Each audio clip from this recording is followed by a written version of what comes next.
Hi guys, welcome to my YouTube channel. అసలు SR form ఎలా నింపాలో మీకు క్లారిటీగా చెప్పడానికి ఈ వీడియో చేస్తున్నానండి.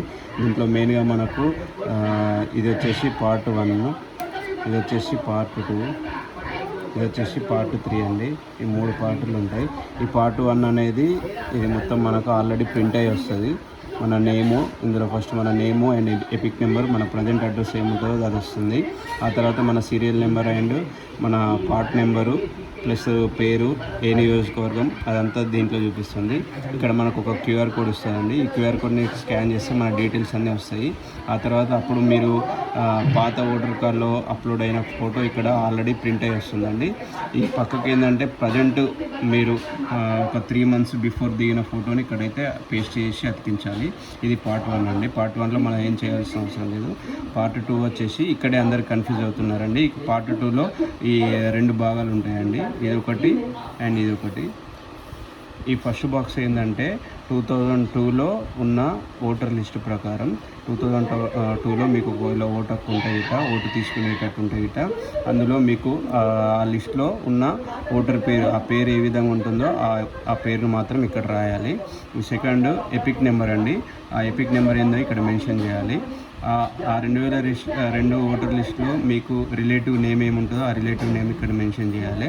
ఆ రిలేటివ్ కనుక మీకు ఏమైనా హస్బెండ్ కానీ లేదంటే ఫాదర్ అయితే గిట్ట ఆ రిలేషన్షిప్ ఏందో ఇక్కడ మెన్షన్ చేయాలి. 2002లో ఉన్నటువంటి డిస్ట్రిక్ట్ ఏందో ఇక్కడ మెన్షన్ చేయండి, స్టేట్ ఏందో ఇక్కడ మెన్షన్ చేయండి.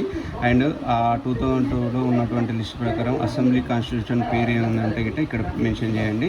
దాని యొక్క వర్గం యొక్క సంఖ్య ఇక్కడ మెన్షన్ చేయండి. దాని భాగం యొక్క సంఖ్య ఇక్కడ మెన్షన్ చేయండి. సీరియల్ నెంబర్ ఇక్కడ మెన్షన్ చేయండి. ఒకవేళ 2002 లిస్ట్లో ఇది మాత్రం ఉంటే గిట్ట ఈ సెకండ్ రోని ఇట్లా ఇంటూ మార్క్ పెట్టేసి వదిలేయండి. దీని సంగతి నేను తర్వాత. ఒకవేళ 2002 లిస్ట్లో మీ పేరు ఇట్లా లేకపోతే, ఓటర్ లిస్ట్లో మీకు లేకపోతే ఈ బాక్స్ ఇది ఇంటూ మార్క్ పెట్టేసి ఈ బాక్స్లో ఏంటంటే ఇక్కడ పేరు ఉంది. ఈ 2002 లిస్ట్లో మీకు ఓటర్ లేకపోతే గిట్ట మీ పేరెంట్స్కి అయితే ఉంటుంది కదా, మీ పేరెంట్ నేమ్ ఇక్కడ రాయండి. ఆ పేరెంట్ నేమ్ యొక్క ఎపిక్ నెంబర్ ఉంటుంది, అది రాయండి. ఆ పేరెంట్ నేమ్ యొక్క ఫాదరు ఆర్ రిలేటివ్ ఎవరు ఉంటారో వాళ్ళ పేరు ఇక్కడ రాయండి. ఆ రిలేషన్షిప్ ఏందో ఇక్కడ మెన్షన్ చేయండి. వారి డిస్టిక్ ఏందో ఇక్కడ మెన్షన్ చేయండి. వారి స్టేట్ ఏందో ఇక్కడ మెన్షన్ చేయండి. అసెంబ్లీ కాన్స్టిట్యూషన్ పేరు ఏందో ఇక్కడ మెన్షన్ చేయండి. సేమ్ మళ్ళీ వాటి యొక్క సంఖ్య, ఆ పార్ట్ యొక్క సంఖ్య, ఆ క్రమ సంఖ్య, సీరియల్ నెంబర్ అనేది ఇక్కడ మెన్షన్ చేయండి. ఇదే అండి దీనికి ఉన్న డిఫరెంట్.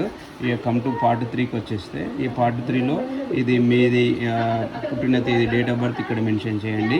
ఈ ఆధార్ నెంబరు ఐచ్ఛికం ఇచ్చిండండి. ఐచ్ఛికం అంటే మీకు మీ ఇష్టం, మెన్షన్ చేస్తే మెన్షన్ చేయండి, లేకపోతే లేదు. ఆ తర్వాత మొబైల్ నెంబర్ రాయండి. ఆ తర్వాత మీ తండ్రి ఆరు గార్డియన్ పేరు ఉంటుంది కదా, ఆ గార్డియన్ పేరు ఇక్కడ రాయండి. ఆ తండ్రి పేరు యొక్క ఎపిక్ నెంబర్ ఏదైనా ఉంటే ఇట ఆ ఎపిక్ నెంబర్ ఇక్కడ రాయండి. అండ్ అలాగే మదర్ నేమ్ ఇక్కడ రాయండి, మదర్ ఎపిక్ నెంబర్ ఇక్కడ రాయండి. ఒకవేళ మీరు మ్యారీడ్ అయితే ఇటు మీ జీవిత భాగస్వామి పేరు ఇక్కడ రాయండి, ఆమె యొక్క ఎపిక్ నెంబర్ ఇక్కడ రాయండి. అండ్ లాస్ట్లో ఇక్కడ ఈ ఫామ్ ఫిలప్ చేసేది మీరు ఓన్గా ఫిలప్ చేస్తే మీ సంతకం పెట్టేసేయండి, అయిపోతుంది. లేదు ఈ ఫామ్ ఫిలప్ చేసేది మీ బంధువు ఎవరైనా కొడుకు ఆరు కుమార్తె ఉంటే గిట్ట వాళ్ళ సంతకం పెట్టేసి ఈ పక్కన సన్ అయితే సన్ ఆర్ లేదంటే డాటర్ అయితే డాటర్ అని పెట్టేసి వాళ్ళ సంతకం పెట్టేసి ఇది మెన్షన్ చేసేసేయండి, అయిపోతుందండి. ఇది అండి సార్ యొక్క ఎన్నికల ఫామ్. ఎంత ఈజీగా ఫిల్ చేయాలో క్లారిటీగా చెప్పానని అనుకుంటున్నాను. మీకు ఇది నచ్చితే ఇట్లా లైక్ చేయండి, సబ్స్క్రైబ్ చేయండి.